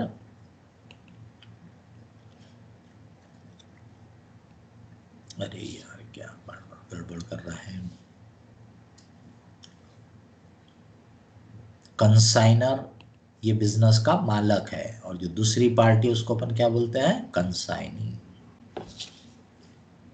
वो एजेंट है। कंसाइनर ओनर है, कंसाइनी एजेंट है। कंसाइनर के बुक्स में अकाउंटिंग अपन जो करते हैं उसका मेन ऑब्जेक्टिव रहता है कि वो कंसाइनमेंट बिजनेस का अलग से प्रॉफिट लॉस निकाल के देखना चाहता है, बराबर। इसलिए अपन सेपरेट एक अकाउंट बनाते हैं जिसको अपन बोलते हैं consignment account. Consignment account is nothing but profit and loss account. वो बताता है कंसाइनमेंट बिजनेस में आपने कितना प्रॉफिट कमाया, या बाय चांस लॉस हुआ तो कितना लॉस हुआ। ये अलग से निकालना, यही कंसाइनमेंट अकाउंटिंग का मेन पर्पज है। क्यों अलग से निकालने की जरूरत है भाई? बिजनेस तो आप ही का है। लोकल माल, लोकल मार्केट में माल बेच के जो कमाया वो भी आपका है।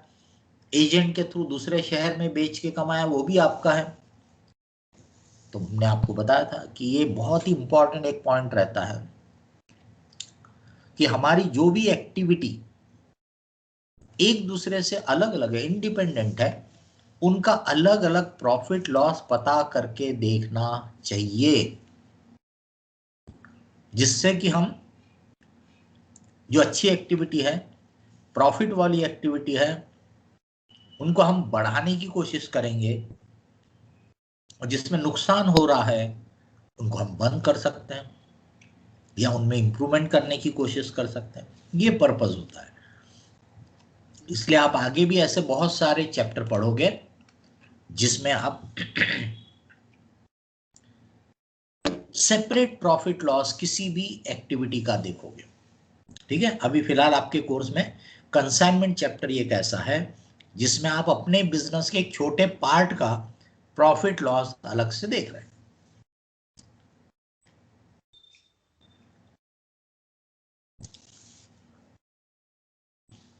इसमें दो मेथड की आप बात करते हैं। अब ये दो मेथड जो है वो किस पॉइंट ऑफ व्यू से है, तो अकाउंटिंग में कोई बहुत चेंज नहीं है, पर जो गुड्स हम भेजते हैं, गुड्स सेंड, जो गुड्स हम भेजते हैं अपने एजेंट को, गुड्स सेंड जो रहते हैं हमारे, वो क्या वैल्यू पे हम उसको रिपोर्ट कर रहे हैं या बता रहे हैं, अपने एजेंट को क्या कीमत लिख के बता रहे हैं, उसके ऊपर से दो मेथड बनी हुई है। हमारा मान लीजिए कि वो आइटम 500 रुपए का है, हमने एजेंट को 500 रुपए ही लिख के भेजा, यानी जितनी कॉस्ट थी उतनी लिखा, तो वो कॉस्ट प्राइस मेथड बन जाती है। पर अगर हमने उसको 500 रुपए वाला आइटम है लेकिन उसको लिखा कि भी हमने 600 वाला आइटम तुमको भेजा, ऐसा लिखा, तो ये जो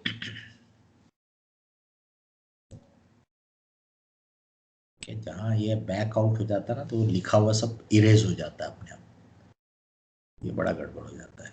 तो मैं बोल रहा था आपको कि ये जो गुड्स सेंट रहता है, क्यों फट से ये हो जाता है गुड्स सेंट, ये अगर 500 वाला आइटम अपन ने एजेंट को 500 लिख के भेजा तो इसको बोलते हैं एट कॉस्ट भेजा है। पर 500 वाले आइटम अपन ने एजेंट को लिखा 600 का है, तो इसको बोलते हैं इनवाइस प्राइस मेथड।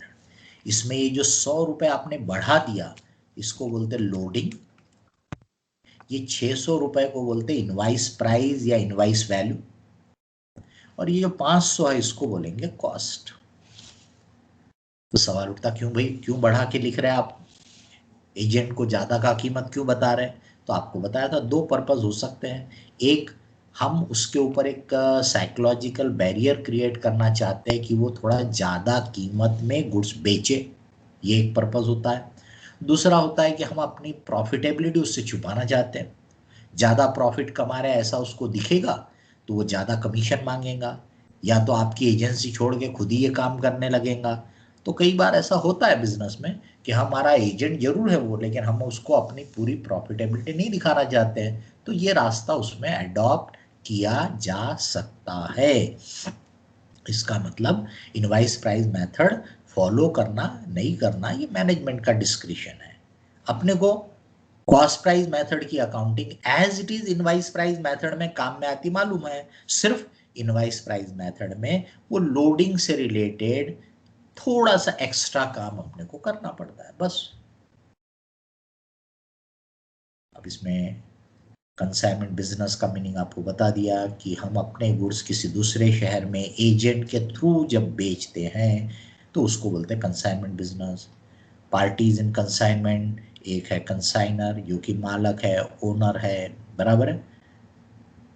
दूसरा है कंसाइनी जो कि एजेंट है, वो आपका काम करके दे रहा है, बदले में आप उसको कमीशन देते हो, ठीक है।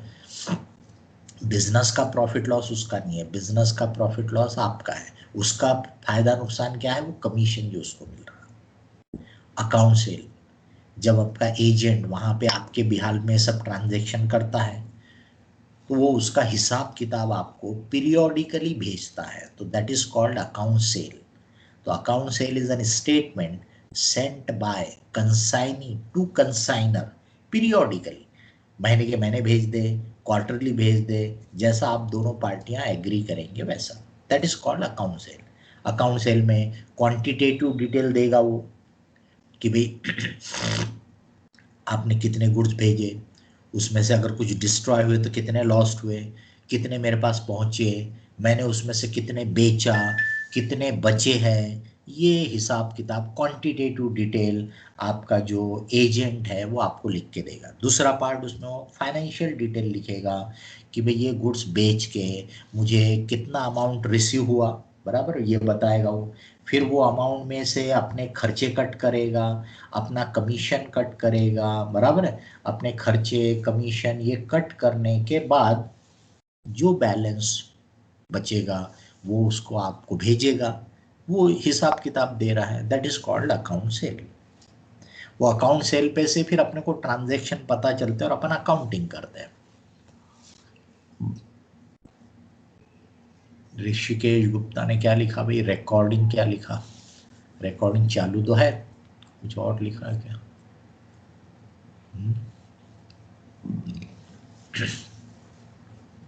हाँ, del credere commission and bad डेप्ट लॉसेस।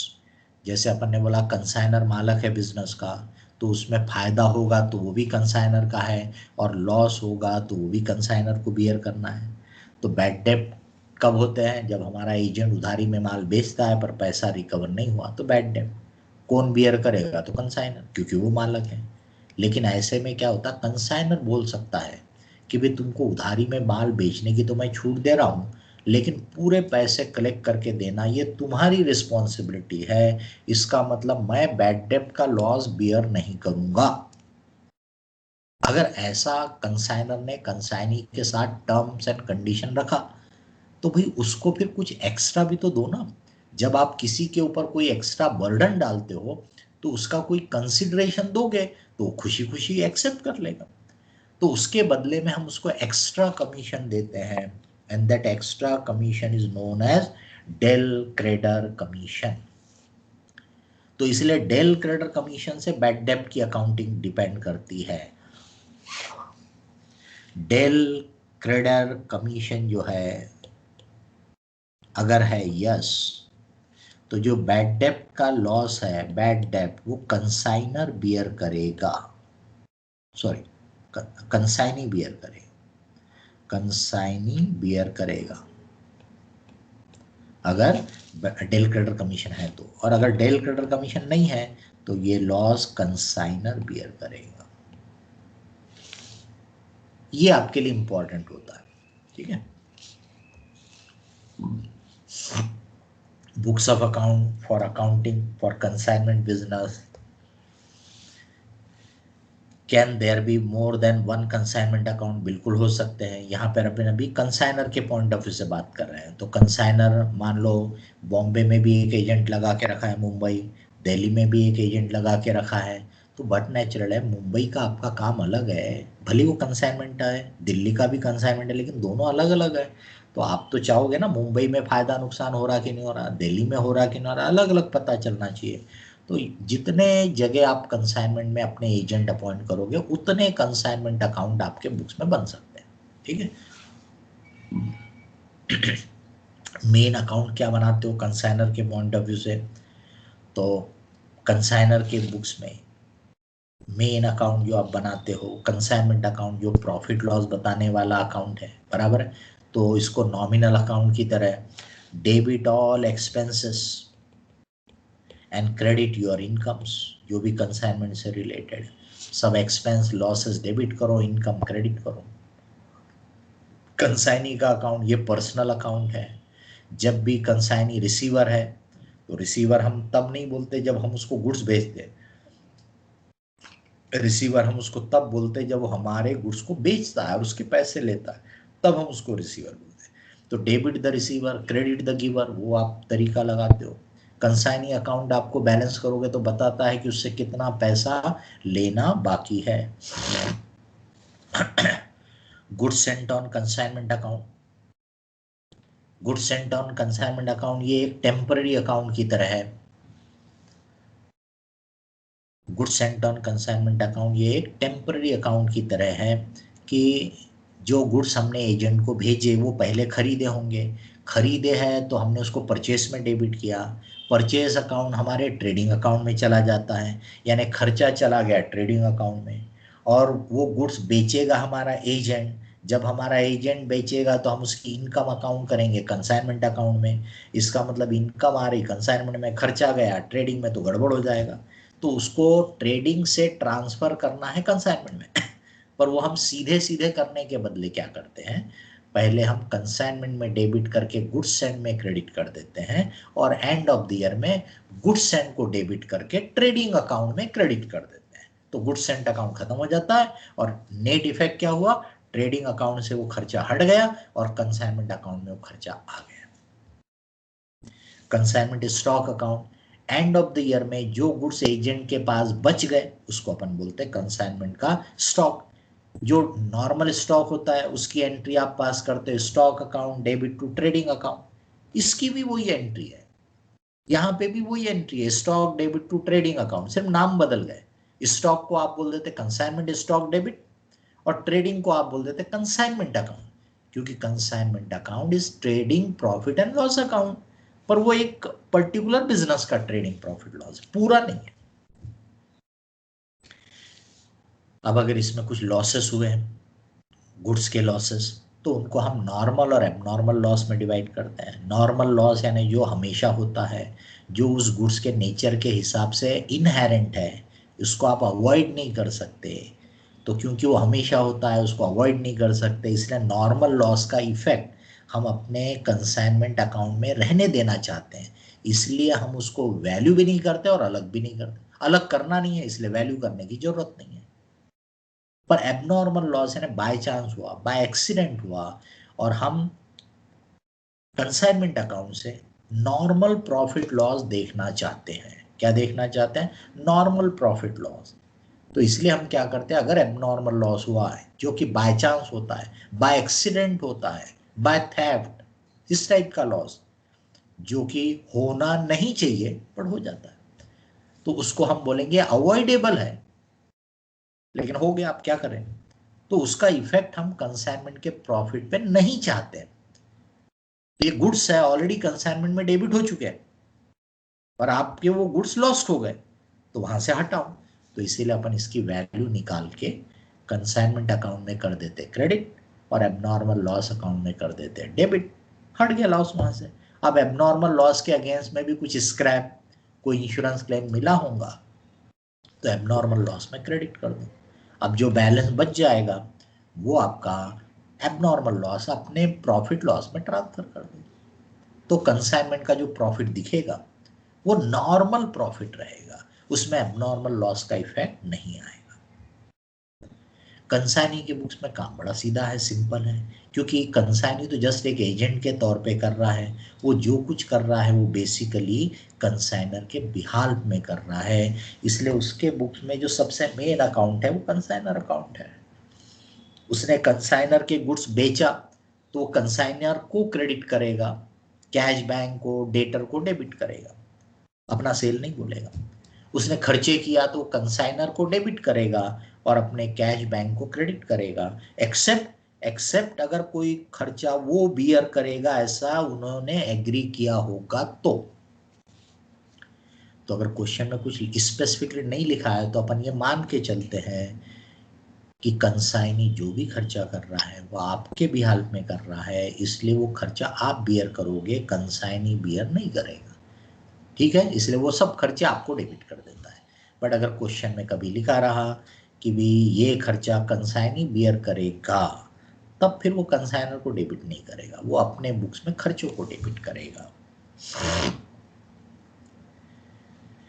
इसके अलावा वो commission account, debtor account, cash account तो सब बनेंगे। कमीशन उसके लिए इनकम रहेगा, वो अपने प्रॉफिट लॉस में ट्रांसफर कर देगा।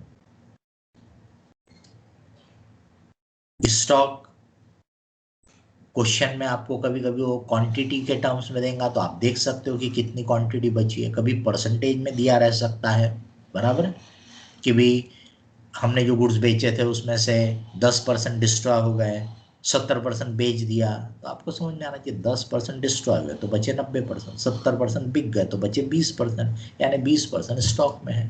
तो इस तरीके से आपको कुछ ना कुछ इंफॉर्मेशन देगा। अब उसका वैल्यूएशन, तो वैल्यूएशन का जो बेसिक प्रिंसिपल है कि गुड्स जिस स्टेज में है, जिस कंडीशन में है, उस स्टेज में लाने तक के लिए जो भी अपन ने खर्चा किया होगा वो गुड्स की कॉस्ट में इंक्लूड करना चाहिए, इन्वेंट्री की कॉस्ट में इंक्लूड करना चाहिए, ठीक है। अगर बाय चांस उसकी नेट रियलाइजेबल वैल्यू दिया हो, मोस्ट ऑफ दी प्रॉब्लम में न दे, लेकिन अगर दिया हो तो कॉस्ट और net realisable value whichever is lower का प्रिंसिपल आपने लगाना चाहिए। लॉस ऑफ गुड्स में बताया, नॉर्मल लॉस और एबनॉर्मल लॉस। एबनॉर्मल लॉस का वैल्यूएशन भी स्टॉक वैल्यूएशन की तरह करने का कि वो गुड्स जिस स्टेज में लॉस्ट हुए, जिस कंडीशन में लॉस हुए, उस स्टेज में लाने तक के लिए जो जो खर्चा किया था वो उसमें इंक्लूड करने का। ट्रीटमेंट ऑफ नॉर्मल लॉस बता दिया, न वैल्यू करना न अलग करना, मतलब कुछ नहीं करना। सिर्फ उसकी वजह से क्या हो जाता है, जब आप वैल्यूएशन करते हो तो टोटल खर्चे को आप नॉर्मल क्वांटिटी से डिवाइड करते हो। नॉर्मल क्वांटिटी यानी क्या, actual quantity minus normal loss. तो ये आपको वैल्यूएशन के समय ध्यान देना पड़ता है। ये देखिए नॉर्मल क्वांटिटी यानी total quantity minus normal loss, और ये आप कॉस्ट पर यूनिट कैलकुलेट करते समय करते हो, ठीक है। इस तरीके से नॉर्मल लॉस का एडजस्टमेंट होता है। नॉर्मल लॉस को अलग नहीं करते आप, उसकी वैल्यू नहीं निकालते, बट उसका नतीजा इस टाइप से होता है।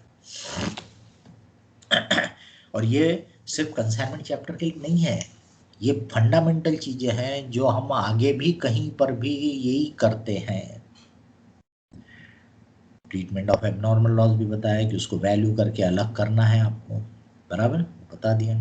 इनवाइस प्राइस मेथड में जो अभी तक आपने पढ़ा बस उसमें थोड़ा सा चेंज होता है, ये बता दिया। इनवाइस प्राइस यानी बढ़ाया हुआ प्राइस, लोडिंग यानी जितने से बढ़ाया वो, स्टॉक रिजर्व, तो जब ये गुड्स हम इनवाइस प्राइस से भेजते हैं तो हम क्या करते हैं, इनवाइस प्राइस से एंट्री पास करते हैं, इसलिए जब स्टॉक बताते हैं तो उसको भी इनवाइस प्राइस से ही वैल्यू करते हैं। अब इनवाइस प्राइस है ना, वो तो आपने नोशनली बढ़ाया हुआ प्राइस है, तो इसलिए हम उसको सुधारने के लिए स्टॉक रिजर्व क्रिएट करते हैं। तो जितना अमाउंट आपने स्टॉक में लोडिंग का इंक्लूड किया होगा उतने को स्टॉक रिजर्व के नाम से अपन रिवर्स कर देते हैं। तो अपनी गुड्स एंड की जो एंट्री होती है, गुड्स एंड में अपन क्या करते हैं, कंसाइनमेंट को करते हैं डेबिट और गुड्स एंड को करते हैं क्रेडिट, बराबर। अब ये बढ़ाया हुआ अमाउंट रहेगा, जैसे मान लो मैंने बोला 600 रुपए के रेट से है ये, तो अपन क्या करते हैं आखिरी में लोडिंग को रिवर्स कर देते हैं, तो अपन गुड्स सेंड में करते हैं डेबिट और कंसाइनमेंट में कर देते हैं क्रेडिट, जितना लोडिंग होगा, जितना बढ़ाया होगा। ये एक एडिशनल काम आपको करना पड़ा, है ना। अब जब आप स्टॉक की अकाउंटिंग करते हो तो आप बोलते हो कंसाइनमेंट स्टॉक डेबिट और कंसाइनमेंट अकाउंट क्रेडिट। अब ये भी जब वैल्यूएशन करोगे तो इनवाइस प्राइस पे करोगे आप। अब ये इनवाइस प्राइस ने बढ़ाया हुआ अमाउंट है, तो आप इसको सुधारने के लिए स्टॉक रिजर्व की एंट्री पास करते हो, तो आप बोलते हो कंसाइनमेंट अकाउंट डेबिट और स्टॉक रिजर्व अकाउंट क्रेडिट। अब आपको कंफ्यूजन ना हो इसलिए क्लैरिफाई कर देता हूँ। आप बोलोगे सर वो जो लोडिंग रिवर्स किया वो और स्टॉक रिजर्व दोनों इक्वल रहेंगे क्या? तो भैया लोडिंग जितने गुड्स मैंने भेजा उस पे रहती है। तो मान लो मैंने 600 रुपए वाले 1000 आइटम भेजा, तो वो जो लोडिंग थी वो 1000 इंटू 100 इतनी आएंगी। अब वो 1000 में से मान लो स्टॉक में बचे हैं सिर्फ 200, तो जो स्टॉक रिजर्व क्रिएट करूंगा वो 200 इंटू 100 रुपए आएगा। समझ रहे हैं?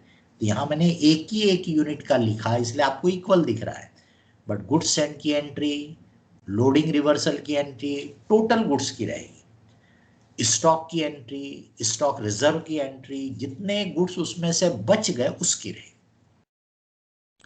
और ये स्टॉक नेक्स्ट पीरियड में ओपनिंग स्टॉक बन जाता है।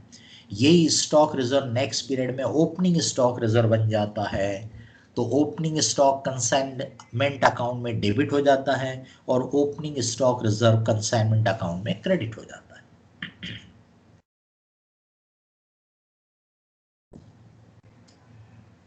ये आपको फिर से बता दिया मैंने, वो बोल के तो बता ही दिया कि भाई अकाउंटिंग में क्या फर्क है। इनवाइस गुड्स सेंड की एंट्री लोडेड वैल्यू पे और लोडिंग को रिवर्स कर दो। स्टॉक का वैल्यूएशन करते समय इनवाइस वैल्यू को इंक्लूड करो और स्टॉक रिजर्व क्रिएट कर दो। बराबर। प्रॉफिट जो निकलता है, profit under cost price method भी sale value minus cost price है। इनवाइस प्राइस मेथड में भी sale value minus cost price है, क्योंकि लोडिंग को आप रिवर्स करते जाते हो। यानी दोनों में प्रॉफिट सेम आता है, सेल वैल्यू माइनस कॉस्ट। इसलिए अगर आपको sale value minus invoice value ये वाला प्रॉफिट अगर आप निकाल के देखना चाहते हो, इसको बोला जाता है रिटेल प्रॉफिट। यानी ऊपर जो आपने प्रॉफिट निकाला वो टोटल प्रॉफिट है, पर ये वाला प्रॉफिट का मतलब होता है कि हम बोल रहे हैं यार एक एक पार्टी को चिल्लर चिल्लर में बेचने की बजाय किसी को अपन पूरा का पूरा माल बेच दें, यानी कि होलसेल में, तो बट नेचुरल है कम में बेचना पड़ेगा। तो इनवाइस प्राइस को हम वहां पे होलसेल प्राइस के बराबर लेते हैं। तो यानी वो इनवाइस प्राइस मतलब होलसेल प्राइस हो गया। इसका मतलब उस प्राइस पे तो मैं थोक में किसी को भी बेच सकता हूँ। तो चिल्लर में बेचने की क्या जरूरत है फिर? तो भाई चिल्लर में बेचूंगा तो थोड़ा ज्यादा में बेचूंगा। तो हम यहाँ पे देखना चाहते हैं कि चिल्लर में बेचने से, रिटेल में बेचने से कुछ एक्स्ट्रा कमाया क्या। तो ऊपर के जो दोनों मेथड है वो हमको टोटल प्रॉफिट लॉस बताते हैं, वो अलग ब्रेक नहीं करते। तो अगर वो ब्रेक करके देखना है तो उसके लिए मेमोरेंडम कॉलम आपके कंसाइनमेंट अकाउंट में एक बना लो। उसी को अपन ने बोला था मेमोरेंडम कंसाइनमेंट अकाउंट बोल दो या मेमोरेंडम कॉलम बोल दो। यहाँ पे श्रुति ने पूछा भी है, वो तो हम ऑलरेडी आपको कवर कराएंगे ही, पर उन्होंने पहले ही लिखा था कि मेमोरेंडम कंसाइनमेंट अकाउंट। ये देखिए अभी सुन लीजिए ध्यान से बराबर। तो इसमें हम क्या करते हैं, इसमें हम क्या करते हैं कि हमारा जो कंसाइनमेंट अकाउंट रहता है उसी में दो कॉलम कर लेते हैं। ये एक कॉलम कॉस्ट वाला जैसा आप बनाते हो और ये वाला इनवाइस वैल्यू वाला कॉलम। तो इसमें इनवाइस वैल्यू पे आपने एंट्री करने का, यानी जैसे वो 600 बता रहा था, वो 600 रुपए वाली एंट्री करने का। यहाँ पे 500 के हिसाब से गुड्स सेंड की एंट्री आएंगी। लोडिंग रिवर्स नहीं करने का इनवाइस वैल्यू वाले कॉलम में। बराबर। इनवाइस वैल्यू वाले कॉलम में लोडिंग रिवर्स नहीं करना, वो मेमोरेंडम कॉलम बन जाता है। बराबर। इनवाइस प्राइस मेथड में अपन क्या कर रहे थे, लोडिंग रिवर्स कर रहे थे। यहाँ क्या करना, लोडिंग रिवर्स मत करना, तो वो मेमोरेंडम वाला हो गया।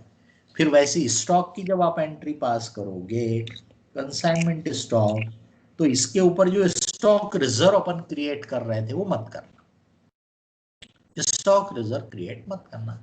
ऐसा आपने कर लिया कि वो मेमोरेंडम कॉलम कर लाता है। वो जो इनवाइस वैल्यू मैंने लिखा उसी को क्या बोलेंगे, मेमोरेंडम कंसाइनमेंट अकाउंट या मेमोरेंडम कॉलम। इसका मतलब वो बुक्स ऑफ अकाउंट का हिस्सा नहीं है। वो एक्स्ट्रा कॉलम सिर्फ हमको ये बताएगा कि इनवाइस वैल्यू के ऊपर आपने कुछ कमाया कि नहीं, यानी रिटेल में बेचने से कुछ एक्स्ट्रा फायदा हुआ कि नहीं, ये बता।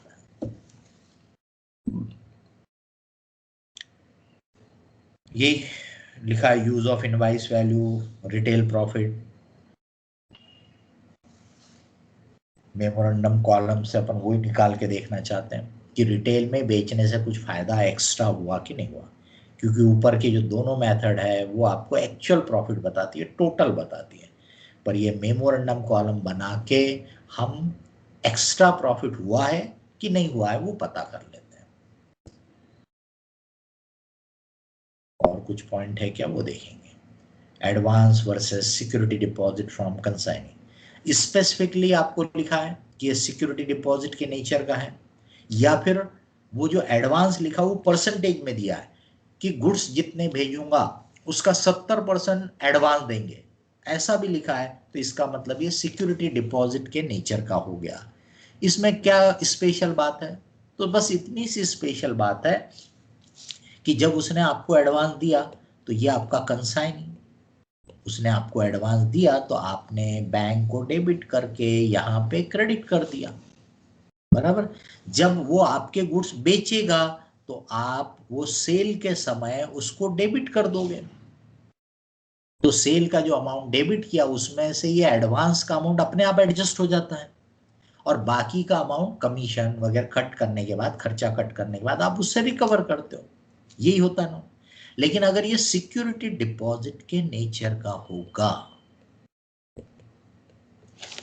तो हम ये पूरा का पूरा एडवांस सेल में से एडजस्ट नहीं करना चाहते, जितना माल बिका उसका एडवांस एडजस्ट करना चाहते हैं, और जो माल नहीं बिका यानी जो स्टॉक बचा है उतना डिपॉजिट का बैलेंस हम बचा के रखना चाहते हैं। देखिए फिर गड़बड़ हो जाता है, पता नहीं क्यों ऐसा करता है, मेरा काम बढ़ा देता है, लिखा हुआ मिट जाता है। तो ये जो आपका डिपॉजिट आया था, अगर ये सिक्योरिटी डिपॉजिट के नेचर का है तो सिर्फ एक्स्ट्रा काम क्या करना पड़ता है कि एंड में जितने गुड्स बचे हैं उतना क्रेडिट बैलेंस यहाँ बचना चाहिए। स्टॉक इनटू जो भी परसेंटेज ऑफ डिपॉजिट होगा, जिस हिसाब से आपने उससे डिपॉजिट रिसीव किया था उसको कैलकुलेट करना कि स्टॉक से रिलेटेड जितना डिपॉजिट है उतना डिपॉजिट का बैलेंस बचना चाहिए, बस इतना ही है। एंड डिपॉजिट उसका हमारे पास है यानी हमारे लिए लायबिलिटी है तो क्रेडिट बैलेंस रहेगा। इसके बाद बाकी का पैसा या तो वो आपको भेज देगा, रिकवर कर लो, या हो सकता है क्लोजिंग बैलेंस रह जाए, बस इतना सा रहता है। Advance in the nature of security deposit होगा तो। अब किसी को भी इसमें कोई भी क्वेश्चन, कोई भी पॉइंट है तो बताइए, एनी क्वेश्चन एनी पॉइंट। इन्होंने क्या लिखा है, sir if there is insurance claim paid by insurance company for abnormal loss so it is necessary that it should account in abnormal loss account because in third test series in suggested answer it is accounted in the consignment account. ये आपको इसीलिए, अब देखो आप chartered accountant बनने जा रहे हैं तो आपको उन चीज़ों को समझना पड़ेगा कि जब कोई चेंज हुआ तो क्या हुआ करके, है ना। अगर आप नहीं समझ रहे हैं तो गलती कर रहे हैं, और अगर वैल्यूअर ने भी वो गलती की है तो वो वैल्यूअर की गलती है, क्योंकि मैंने बताया ना लोग बहुत सारे रहते हैं, हमारे वैल्यूअर यानी चार्टर्ड अकाउंटेंट ही होगा वो जो भी वैल्यू करेगा। आपके नॉलेज के लिए मैं पेपर वैल्यूएशन करता नहीं, पेपर सेटिंग भी दूसरों से करवाता हूँ, मैं चेक कर लेता हूँ कि ठीक ठाक दिख रहा कि नहीं दिख रहा, पर बाकी वो दूसरे इंडिपेंडेंट लोगों से करवाते हैं, हमारे पास ना टाइम है ना टेम्परामेंट है। अब ये होता क्या है कि जो पेपर वैल्यूअर है उनको बताया, उनको चार्टर्ड अकाउंटेंट ने समझ के वैल्यूएशन करना चाहिए, बट अगर गलती किया तो आप हमारे ग्रुप में मैसेज डाल सकते हो, हम उसको वैल्यूअर को इन्फॉर्म करेंगे। ग्रुप में मैसेज डाल दो कि सर ऐसा ऐसा हमारे हुआ है। लेकिन अब मैं आपके पॉइंट पे पहले जवाब दे रहा हूँ कि भाई ये जो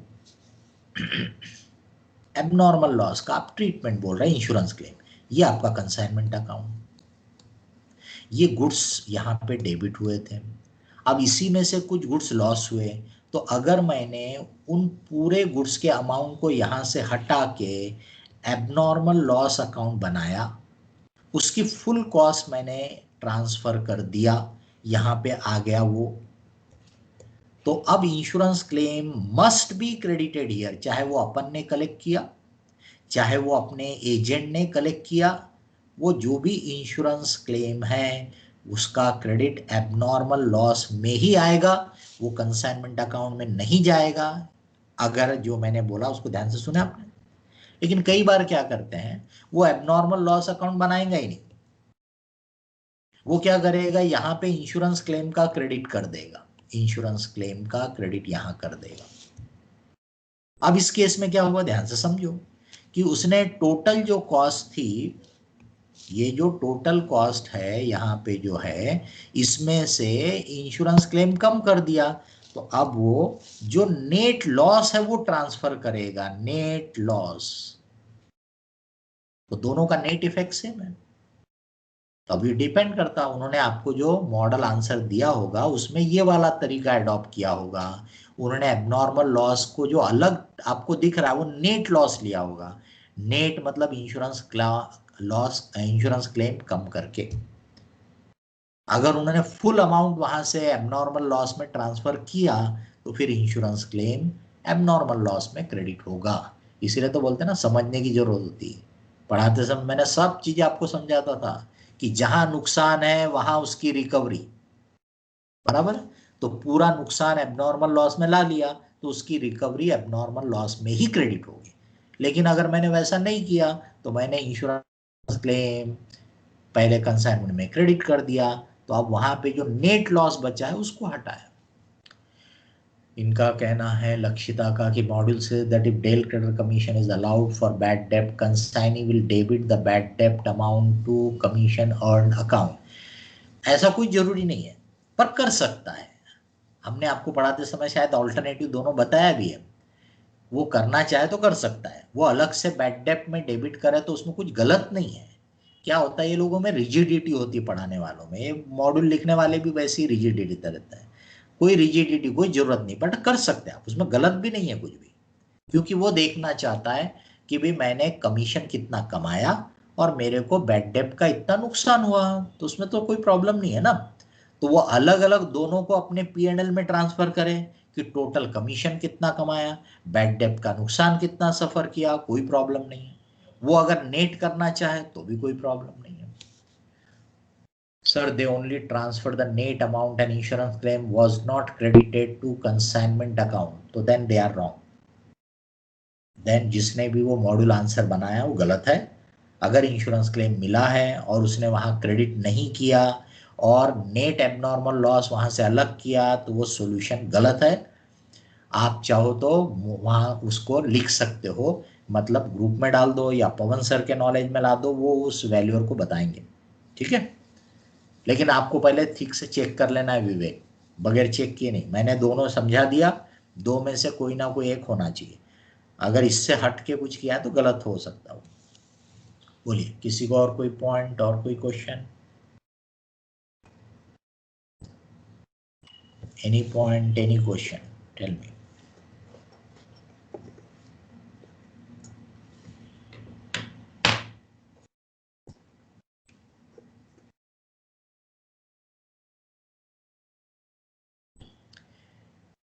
रुके फिर हम 10 मिनट का ब्रेक लेते हैं।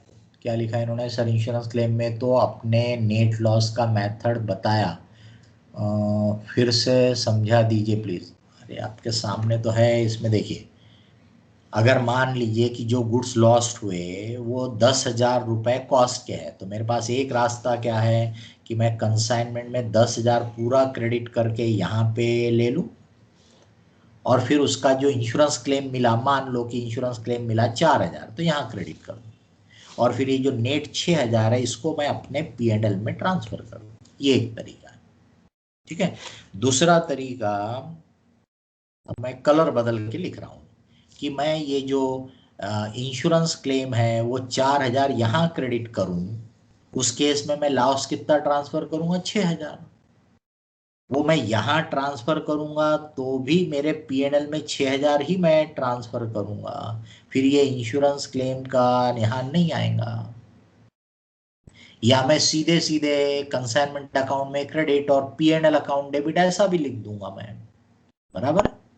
तो दोनों में देखो, दोनों में कंसाइनमेंट अकाउंट में 10,000 क्रेडिट हुआ ही हुआ, पूरा 10,000 क्रेडिट करके एबनॉर्मल लॉस में लाओ और वहां पे क्लेम क्रेडिट करो, या फिर क्लेम को कंसाइनमेंट में क्रेडिट करो और बाकी का 6,000 का नेट लॉस ट्रांसफर करो।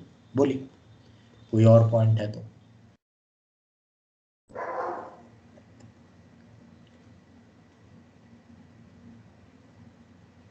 अकाउंटिंग में कोई रिजिडिटी नहीं होती, इसलिए वेरिएशन पॉसिबल है। अगर कोई स्टडी मॉड्यूल वाला भी लिखता है तो वो गलत है, समझ रहे हैं। बेसिक प्रिंसिपल वॉयलेट नहीं होना चाहिए, अदरवाइज कोई रिजिडिटी नहीं होती। आपका टेस्ट का वैल्यूअर ने भी गलती किया तो गलती है, और गलती करने का कारण आपको बता रहा है क्योंकि इन लोगों ने भी जब पढ़ा ये रिजिड बन के पढ़े हुए हैं, तो नेचुरल है। आप सोचो कि आप भी वैसे ही पढ़ोगे ना तो कल को आप भी वैसे ही काम करने वाले हो। बोलिए किसी को और कोई पॉइंट। तो फिर हम 10 मिनट का ब्रेक लेते हैं, मैं रिकॉर्डिंग को स्टॉप कर देता हूं, पर मीटिंग को ऑन रखूंगा। 10 मिनट के बाद अपन फिर से इसको स्टार्ट करेंगे, ठीक है, और आगे के चैप्टर कंटिन्यू करेंगे।